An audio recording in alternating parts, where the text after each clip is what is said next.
This is what I call the part that really excites me because, as I mentioned, on our panel today we have 4 young Winnipeggers who are going to tell us their story. Leaders. These are people here that are going to tell us exactly what they've been doing in their communities. And in a moment we'll invite them here on stage formally. Each one of them has been working in different ways. Some of them volunteer their time. Some of them are with organizations. Some of them were mentored and now have turned into mentors themselves. All of them inspire us and ignite these kinds of conversations that we're talking about across the country. So let's begin by meeting our 4 young Winnipeggers. First up is Erica Daniels. Erica Daniels is the winner of the 2013 Manitoba Aboriginal Achievement Award in Creative Arts, as well as the City of Winnipeg 2012 Youth Role Model Award in Creative Arts. She's currently the technical assistant and youth facilitator for the Just TV project. That is an outreach project at the Broadway Neighborhood Center, which is part of our city's core. She now owns and operates her own production company. Let's leave the auditorium for a moment and take you into Erica's neighborhood.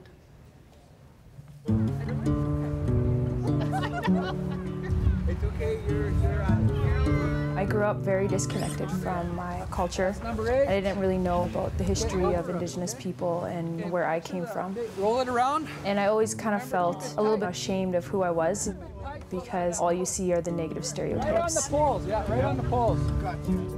As a young teen in high school, I went through a lot of the struggles with drugs and alcohol. One of my teachers, she invited me to a community cleanup at the Broadway Neighborhood Center. They had a group of young Aboriginal men performing on a stage. Seeing young people who looked like me doing something so courageous like that, it just really inspired me. When I was 16, I attended my first ceremony, and that's when I started learning more about the history of Indigenous people. I started learning from the elders, and that really started building my pride in who I was. I worked my way up to being a mentor. I am now an employee at the Broadway Neighborhood Center. Okay, guys, let's do this. Oh, I absolutely love working with these young people. I see myself when I look at them. I went through a lot of the struggles that they're going through. But I have something to say first. With the young Aboriginal people that come through those doors. Have you ever been to the sacred site? When I start telling them about the different things that I've seen through ceremony, I feel like I belong somewhere. Like, you could just see their eyes light up. Yeah, like they don't know anything about their culture. There's so much energy on that land. It gives me pride in knowing that I could help change the lives of these young people. It just amazes me how much our people are working to change the future for our next generation. And that really inspires me to want to work harder to help our community rise. I want to be a voice to be able to change the future for our next generations.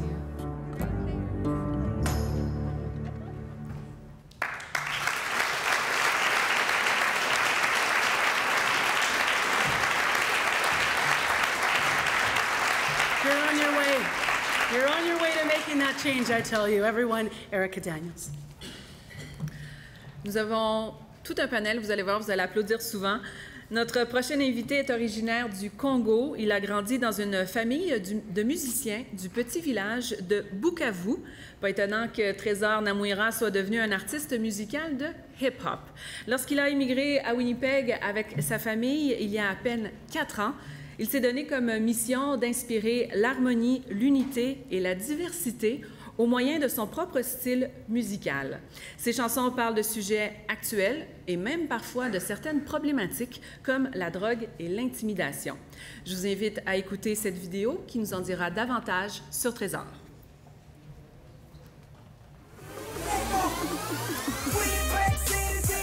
Mon nom, c'est Trésor Namuira.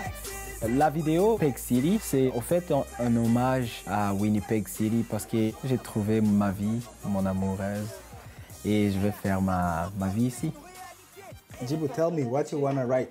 En 2011, j'ai réalisé ici au Manitoba qu'il y avait un besoin d'encadrement de la jeunesse pendant la période d'été. Is everybody ready? On a créé un programme avec l'entreprise éducative culturelle Namura Fox. Alors, on commence par Just Be. I feel like every time I close my eyes, all I see is fame.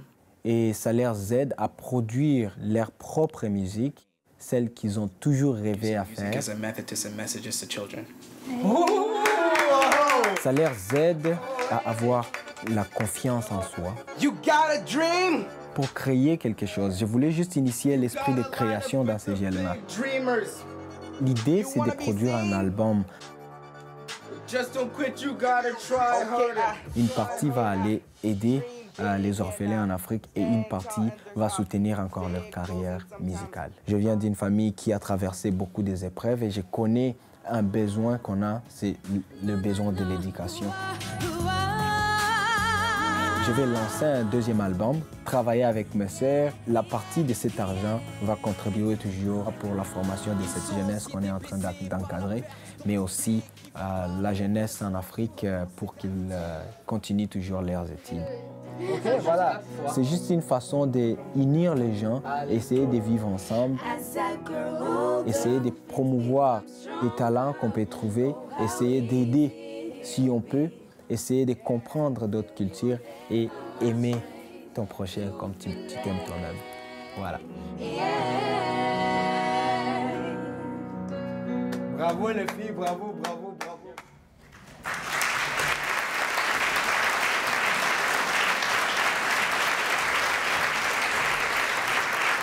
Mesdames et messieurs, c'est donc Trésor Namuira.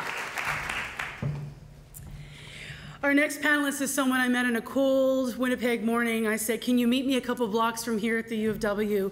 There's been a young girl who was sexually assaulted on a playground. It was just a horrific story for our city, and Jamil said, absolutely, because we have to do better. And boy, has he been part of doing better. Jamil Mahmood was born and raised here in Winnipeg. He enrolled in the International Development Program here at the U of W. Now that led him to work with the landless people of Pakistan. He also has worked with street kids in Ecuador. But with Jamil's credentials, even though he could work anywhere in the world, he works here in his hometown. His Spence community, as I've mentioned, is just a few blocks from our campus today at the University of Winnipeg. Let's go there now.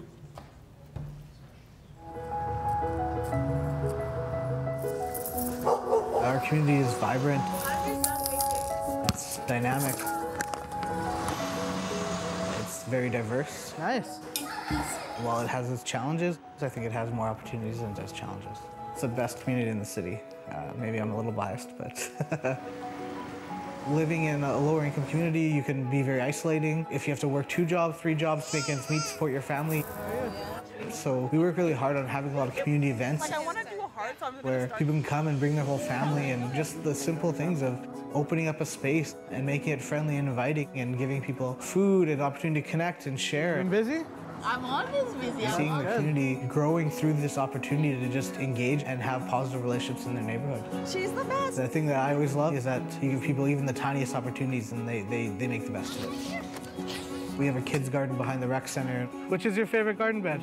We started just showing kids how to grow vegetables. Tomatoes. Within a season or 2, Oh, I see some. we were seeing kids bringing in lettuce to the program and saying, let's have salad today. These are onions. We have a garage that we run a tool lending library out of. Kasha Koza, who's a local graffiti artist, he's going to mentor youth to do their own panels on the garage. So the youth will develop those skills, but also be able to express themselves in our community. To me, this guy has opened his heart to the community, and he's opened his heart to the people, and he's for the people. He's becoming a great community leader. Yeah, good seeing you. It's like watching a plant grow, right? You plant a seed and you water it, you put all your energy and love into it. Eat it. It's good. Yeah. And then you see it blossom into a recreation center full of kids, or new housing projects, or a new community space, a new park, right? But just being a part of that is a huge thing to be proud of.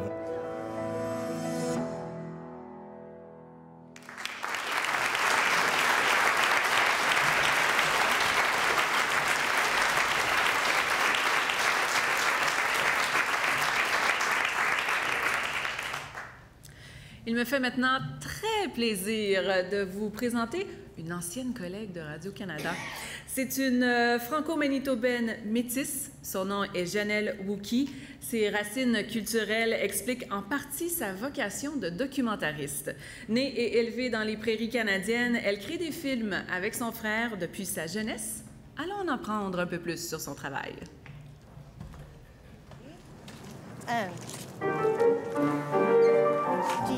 Je pense que le tout pour moi a commencé quand j'étais jeune. J'ai toujours adoré être devant la caméra. Moi et mon frère, on jouait avec la caméra de notre père. He's Michael Moore. Mon amour pour le documentaire a commencé avec le film Bowling for Columbine. Ça m'a frappé comme wow! C'est un film qui est divertissant, qui est intéressant, qui m'informe sur quelque chose d'important. J'ai fait des études postsecondaires à Red River College dans le programme Creative Communications, qui est un programme de journalisme. J'ai choisi de produire un documentaire sur ma mère et sur son héritage métis et le fait qu'elle n'en était pas fière, elle l'avait caché. Et puis c'est vraiment ce qui a marqué le début de ma carrière. Alors dans le film, c'est moi qui est en train de mener ma mère vers son identité métisse. En arrière-scène, ce qui se passait vraiment, c'est que moi aussi, j'étais juste en train de découvrir moi-même ma propre identité métisse. That's the worst flood I ever seen. Alors le premier film qu'on a coproduit comme producteur indépendant avec Wookie Films, c'était le film Treading Water. We don't know when we're going to go home or where home is going to be. Pour nous, c'était vraiment important de leur donner une voix parce que l'histoire avait été tellement compliquée dans les médias. Une des choses qui me passionne le plus dans le documentaire, c'est l'occasion de clarifier certaines choses qui sont peut-être moins claires avec le public. Who in this class has a relative that has a amputated leg? 2, 3, 4, 5, 6. Surtout quand ça vient à des issues qui ont affaire avec les populations autochtones du Canada. Puis quand les gens ils viennent après un screening puis ils disent « Ah, j'avais entendu parler de cette histoire-là, mais j'avais aucune idée que... » Ça, pour moi, c'est le vrai trésor.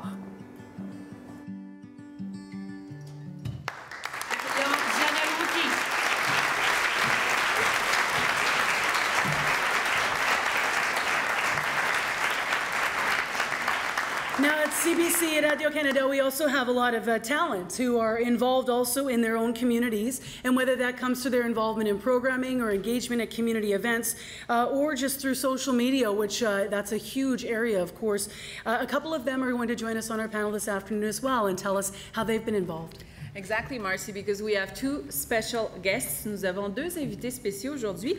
On commence par le premier. Alors, depuis déjà 8 ans, il tient le rôle d'Oli dans la populaire émission Les Parents, diffusée à ICI Radio-Canada Télé.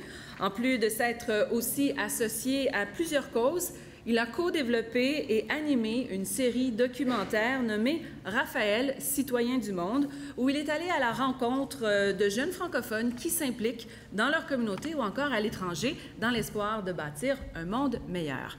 Merci d'accueillir Raphaël Grenier-Benoît.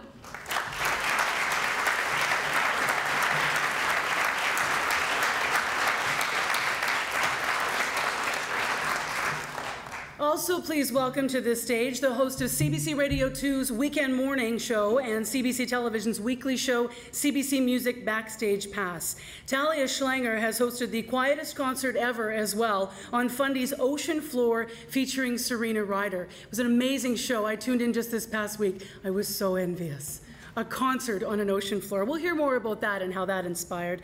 Talia has been very involved in the music scene and has seen firsthand the power and the importance of community involvement and music when it comes especially to igniting and empowering. We've been using those words with our youth. We'll talk about that with her as well. From coast to coast, she's met young people, and she's here today. Talia.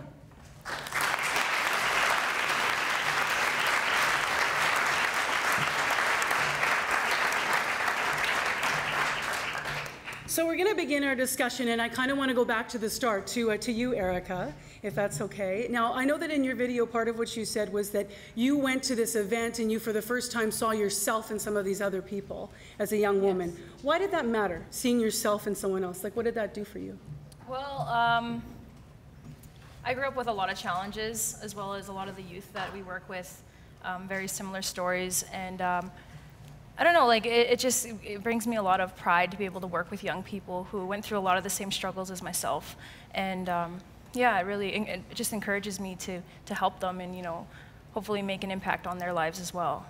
We hear a lot about people being closer to their culture and that helping people. You said, I think it helped you through a difficult time in your own life. Yeah, like I said in the video, like, I grew up very disconnected and I didn't know really my true identity as an Indigenous person. And I feel like that's a struggle for a lot of our young people these days, is not understanding where they come from and who they are, and understanding how beautiful of a culture we really have. And that's one of my goals, is to do whatever I can to introduce our young people back to their culture and back to their identity as First Nations people. Trésor, je vais m'adresser maintenant à vous. Erika, de son côté, elle a pris sa propre culture. Vous avez adopté une culture assez rapidement, à peine 4 ans. Qu'est-ce qui vous a inspiré dans votre communauté d'accueil? Moi, j'ai toujours dit que je réalisais que le Canada, c'est un pays des immigrants. Pourquoi? Parce que je réalisais que nous sommes tous venus de quelque part. Il n'y a personne qui te dira que moi, je suis un Canadien, là, Canadien.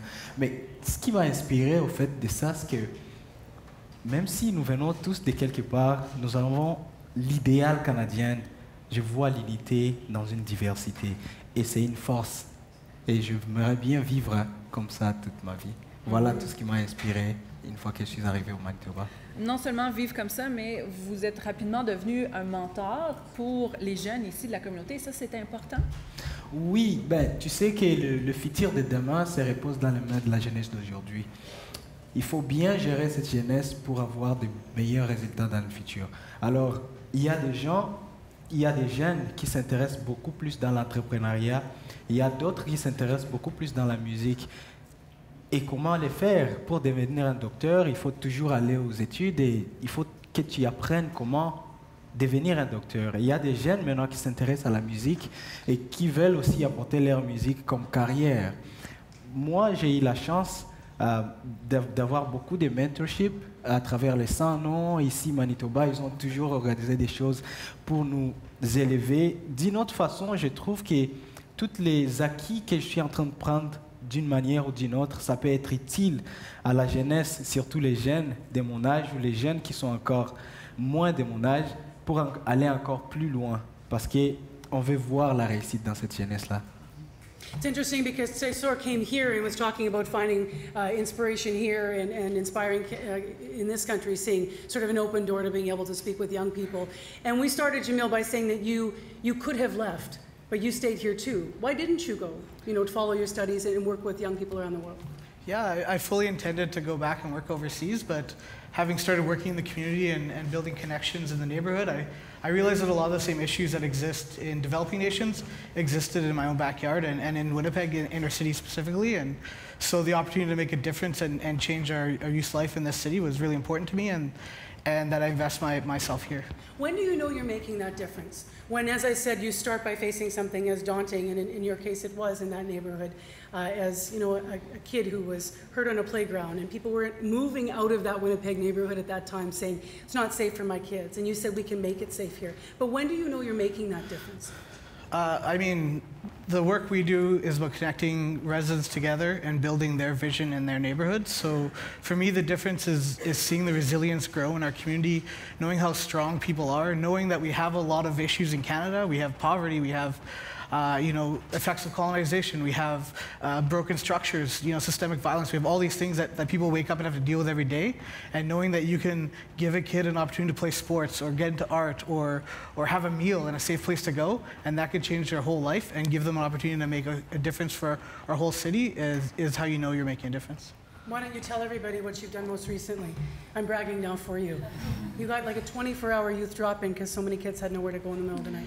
Yeah, it's not open yet. We're still fighting for the funding right now, but yeah, we hope by December we have a fully functioning 24-hour drop-in the west end of Winnipeg. So. Wow.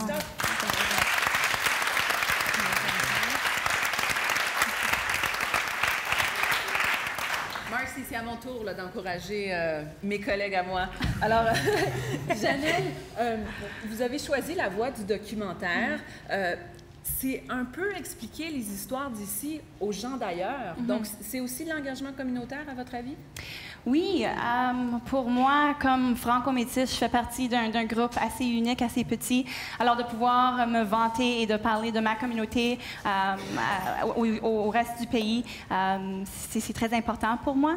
Et puis aussi, c'est un atout aussi pour ma communauté à moi. I find that it's awesome to be able to sort of debunk some of the myths that exist in our community. J'aime parler d'histoires, des métis, mais aussi des francophones à l'extérieur Québec. Alors pour moi, c'est bien pour ma communauté, mais aussi, comme vous dites, comme pour le reste du pays. Yeah. Et ça a commencé avec votre grand-mère qu'on a vue tout à l'heure dans la vidéo. C'était bien la grand-mère de Janelle. Et en même temps, c'était vous aussi qui cherchiez votre identité. Oui, c'était un trajet assez intéressant. Nous, on n'a pas su qu'on était métis avant, il y a comme peut-être 10 ans. Alors, le trajet de découvrir mon identité métisse, ma mère, elle était assise là, elle est en train de pleurer. My grandmother's here. So that trajectory was interesting, and what was so great about it was quand le produit est sorti, sorry, I might be messing with the interpreters right now. Quand le produit est sorti, ce qui était vraiment satisfying puis fulfilling pour moi et pour mon frère, c'était les gens, ils venaient nous voir après pour dire « Hey, my grandma watched this, ma mère, elle a regardé le film, puis là, elle est en train finalement de s'ouvrir au sujet de son identité métisse puis son identité autochtone. » Or, people would come and say, "My grandmother's finally talking about her Ukrainian heritage, and that was never something we talked about before." So that contribution to my community is something that is very important to me. Bonjour, mes mères. Hello, ma mère. Yes.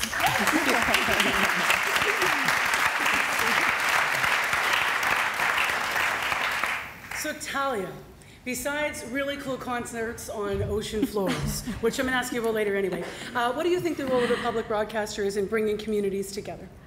That is our role, really. I mean, we live in the second biggest country in the world, and it takes a public broadcaster with a lot of heart and a lot of attention from coast to coast to coast to bring people together in a way that's meaningful and that creates community across our country.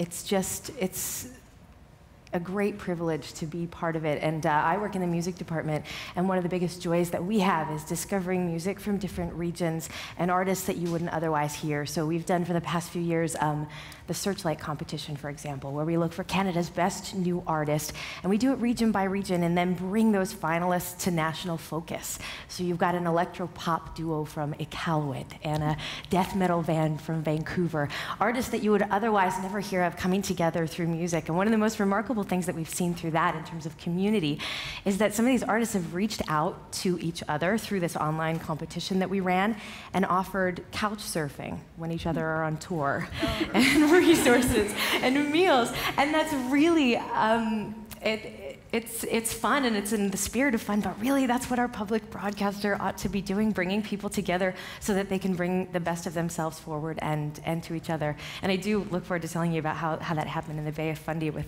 the amazing people of Alma, New Brunswick. Yeah. Why music, do you think? Is music in a different place now because we consume it whatever we want, whenever we want, and it has that power in a different way, maybe? Because I also noticed, not just with your work, but on our panel, I think Just TV does music videos, and Tresor, of course, music. So what do you think it is about music today that has power that we should continue to try to harness? I think it's always had that sort of power. It's a cliche, but it's true that music is a universal language. And actually, Jamil and I were talking earlier, and I think that the way that you employ music is so phenomenal. Jamil was telling me, and he can probably put it better than I can, but the gist of it is that youth in the correctional center are given guitar and piano lessons. And then when they leave, they continue to get those guitar and piano lessons. So it's that sort of link between this institutionalized world and the outside. Have I done justice to what you guys do? That's it. It's called Music at the Merc. What's it called? Sorry, I missed Music at the Merc. Music at the Merc. Which is the rec center down the road from here, so. C'est drôle parce que ce qui revient souvent, donc on parle de jeunes, on parle de musique, on parle de vidéo. Raphaël, vous êtes comédien, mais vous avez co-réalisé, co-développé un documentaire. Comment vous avez embarqué là-dedans? En fait, j'ai co-développé et animé une série documentaire qui mettait l'emphase en fait sur l'aide humanitaire faite par les jeunes dans leur communauté ou à l'étranger. Et puis, j'ai rencontré les producteurs des parents il y a quelques années, puis ils m'ont dit, ben écoute, on aimerait ça faire une émission avec toi. C'est quoi que tu aurais envie de faire? Donc, c'est le plus beau cadeau qu'on peut pas faire à n'importe qui. Et puis, je pense que ce qui est vraiment important pour moi dans cette émission-là, c'est de mettre en lumière ce qui est fait de positif par les jeunes. Parce que souvent, on entend, bon, les jeunes d'aujourd'hui, évidemment, et puis c'est sur les réseaux sociaux, ça fait rien, c'est oisif, c'est déconnecté, ça s'intéresse pas. Puis moi, j'entends ça, puis j'ai envie de crier, de tout déchirer, mais je me dis, mais c'est faux. Et puis, je parle avec les gens autour de moi, puis c'est ça que c'est ça, le même son de cloche, en fait, vient d'un peu partout. Et puis, c'est de donner la parole à ces jeunes-là qui s'impliquent, de donner la parole à ces jeunes-là qui croient à un monde meilleur et puis qui ne cèdent pas au cynisme ambiant. Et puis, en faisant cette mission-là, je posais souvent la question aux jeunes que je rencontrais. Je leur disais, mais est-ce que tu penses que ce que tu fais, ça aide plus les gens que tu es venu aider ou ça t'aide plus toi au final? Et puis, les réponses étaient très, très mitigées, partagées, mais la plupart des gens finissaient par dire, au final, si je le fais, c'est parce que ça me change moi et puis ça me fait du bien. Alors vraiment, cette émission-là, si ça a pu donner envie à quelques jeunes de s'impliquer, puis de voir aussi que c'est pas si difficile d'avoir un impact. J'ai l'impression qu'il y a beaucoup de gens qui voient ça très, très gros. Tu sais, on tournait, par exemple, des gens, on rencontrait des gens qui venaient du Saguenay, qui étaient en Afrique, en campagne, et puis qui travaillaient avec des jeunes pour aider à prévenir la malnutrition. Et puis, tu entends parler de ce projet-là, puis tu te dis, oh mon Dieu, mais ces jeunes-là, ils ont tous des maîtrises, des doctorats, c'est complètement... Moi, je pourrais pas faire ça. Et puis après ça, tu les rencontres, et puis tu te dis, mais c'est possible, tu sais, on peut s'identifier, on rencontre ces gens-là, et puis on voit qu'on est capable de faire une différence. Alors moi, c'est vraiment ça le message qui ressort de cette expérience-là. Et est-ce que ça vous a changé, vous? Clairement. Puis c'est pour ça, tu sais, je dis souvent, cette émission-là, pour moi, ça a été une découverte au niveau professionnel, mais aussi au niveau humain. J'ai appris à animer, c'était la première fois que je faisais ça. J'ai été dans le processus de développement de l'émission. Donc, c'est certain qu'au niveau professionnel, j'ai beaucoup appris, mais au niveau humain, ne serait-ce que de savoir, de te mettre dans la réalité de c'est quoi être étranger. Tu sais, d'arriver en Afrique ou en Amérique du Sud et puis de te faire appeler Nassara, tu sais, le blanc. Fait que c'est vraiment une expérience humaine incroyable. Puis aussi, je pense que c'est de rencontrer tous ces jeunes-là. Je me savais optimiste face à la jeunesse, face à l'avenir, mais après toutes ces rencontres-là, je le suis encore plus. We were talking yesterday about all of you in terms of your ages now and at what ages you started to really get involved in your communities.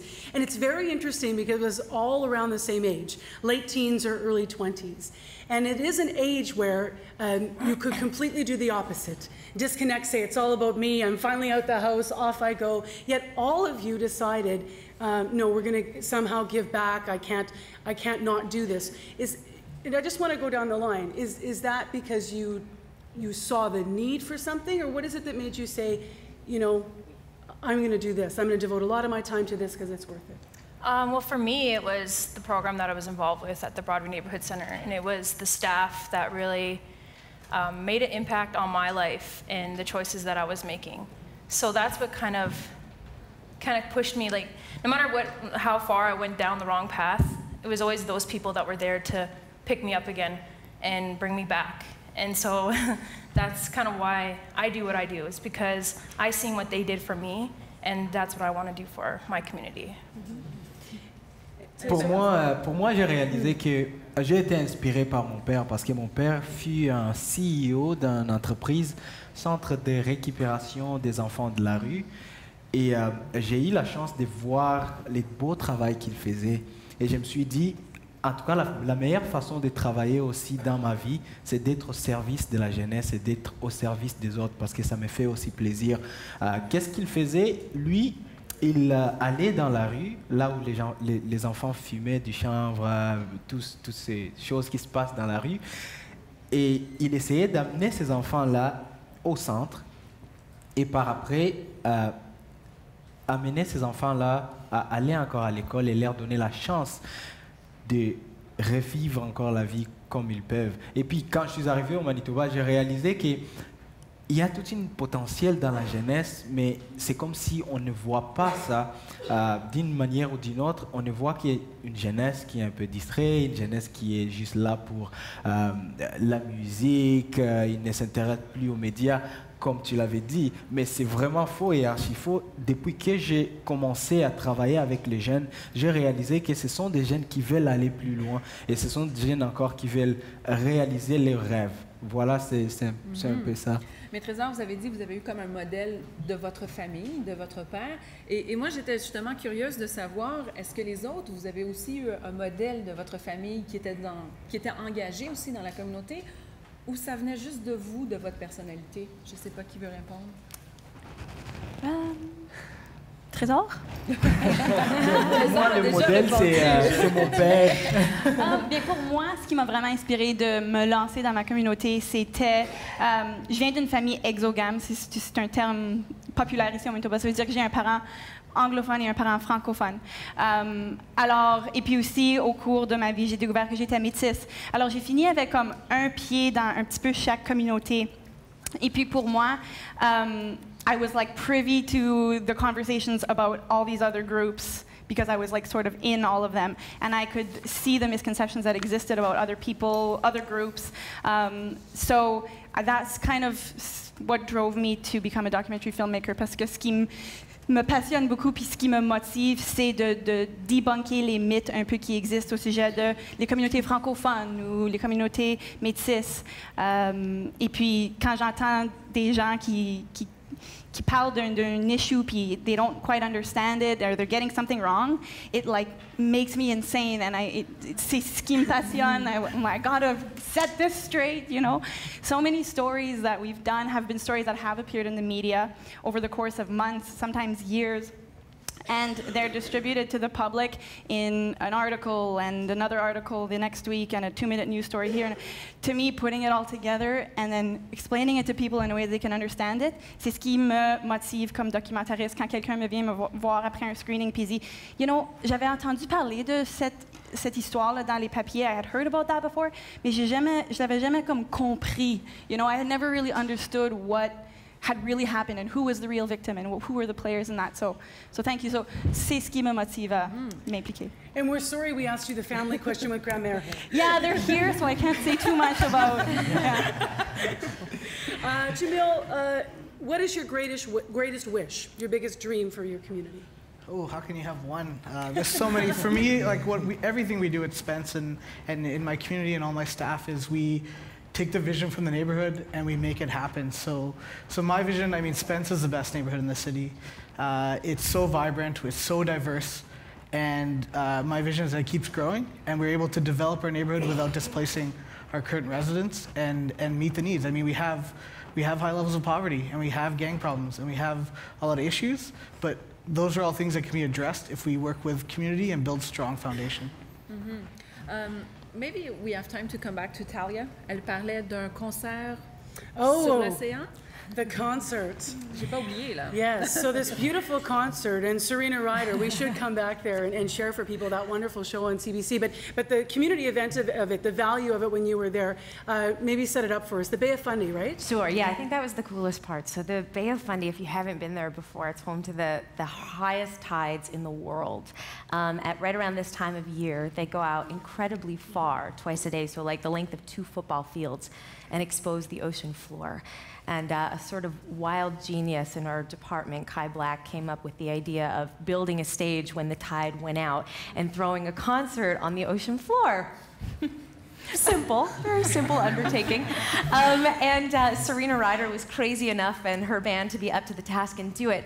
But the amazing thing was, I mean, logistically, what this required us to do was helicopter a stage down the side of a cliff. And we were going into Alma, New Brunswick. Most of us from my department are based in Toronto. And Alma's a tiny place, a couple hundred people, 3 restaurants, you know, a couple of motels that we completely overbooked by being there. And yet we got there, and the entire community was so enthusiastic to take part and make this happen and show their slice of Canada to the rest of the country. And the support that we felt from them, even from our local CBC Moncton crew, the fact that we all came together and pulled this thing off, it was just an amazing moment of community and sharing the beauty of our country with each other. And it was really fun that it aired this past Friday night, and a bunch of the people that we worked with in Alma, including the Parks Canada staff and even the hotel, like the motel staff that we had worked with, watched it together at the same time and were tweeting about it together online. So our hashtag was trending because we were all engaging with each other about this experience that we have had, you know, halfway across, well, on the other coast, far away from us. So, and it's stuff like that. It was just such a beautiful slice of Canadiana, and makes me so proud to be part of a public broadcaster that can bring people together like that. It just for pure positivity, like pure celebration of our geography and our talent and the heart of the people who work here. We have a big beach here in Manitoba. We can co-host. Maybe we'll come there next. We need a big raft. C'est vraiment impressionnant et je me demande, vous avez fait des grandes choses, chacun d'entre vous. Alors, comment est-ce qu'on peut encourager d'autres jeunes à faire la même chose que vous, à plonger dedans? Raphaël, comment vous avez rencontré plein de jeunes? Comment est-ce qu'ici, on peut continuer cette espèce de vague d'engagement? Je pense que ça passe par deux choses. Premièrement, moi, ce qui est quelque chose qui me frappe, c'est par l'exemple. Quand je vois des gens qui se dépassent, qui se battent pour leurs idéaux, leurs valeurs, qui ont un impact, ben moi, ça m'inspire. Et puis, c'est pour ça que justement, j'ai travaillé sur une série documentaire et tout ça. C'est que j'ai envie d'avoir cet impact-là, d'une certaine façon. J'ai envie de me dire, ben mes gestes ont encouragé quelqu'un à faire quelque chose qui lui tenait à cœur. Donc, je pense que ça passe par l'exemple. Mais je pense que c'est aussi, faut être encouragé. On parlait des parents tout à l'heure. Ben moi, je pense qu'il y a quelque chose que si je pouvais résumer peut-être mes parents de la façon dont ils m'ont influencé face à ça, c'est que depuis que je suis tout petit, à chaque fois qu'il y a quelque chose que j'ai envie de faire ou qu'il y a quelque chose qui m'intéresse, la réponse qui me vient tout de suite, c'est « rien n'est impossible ». Si tu as envie de le faire, fais-le. Puis les seules limites qui existent, c'est celles que toi, tu t'imposes. Et puis je pense que ça, on ne se le fait pas assez dire, en fait. Puis c'est sans aucune prétention et tout ça, c'est juste que si on n'essaie pas, comment est-ce que ça peut fonctionner? Alors, je pense que c'est vraiment comme ça, justement, qu'on est capable d'encourager des jeunes à avoir un impact. C'est de leur montrer que, de un, c'est faisable, puis qu'eux sont capables. Marcy, rien n'est impossible. Beach, concert, I put that in my mind. We can do it! To piggyback on that, though, so much of what you do and what all of our panelists, I'm very honored to sit up here with you, what you do is really help people share their stories. And I think that's one of the biggest parts of it, is that when young people, young or old people, are able to share their stories, it legitimizes experience and brings people together, because everyone does have a story that is untold, and there's always more than meets the eye. And it's just so amazing that each of you help people share their stories and therefore feel part of something and valid and valued. That's what we do in media too. Sometimes we don't have enough time to do those stories justice, but even the simple act of asking a question or being there with somebody or finding out their story on the small scale to the big screen is really what it's about. And probably critical. Thank you all for giving us those access points today.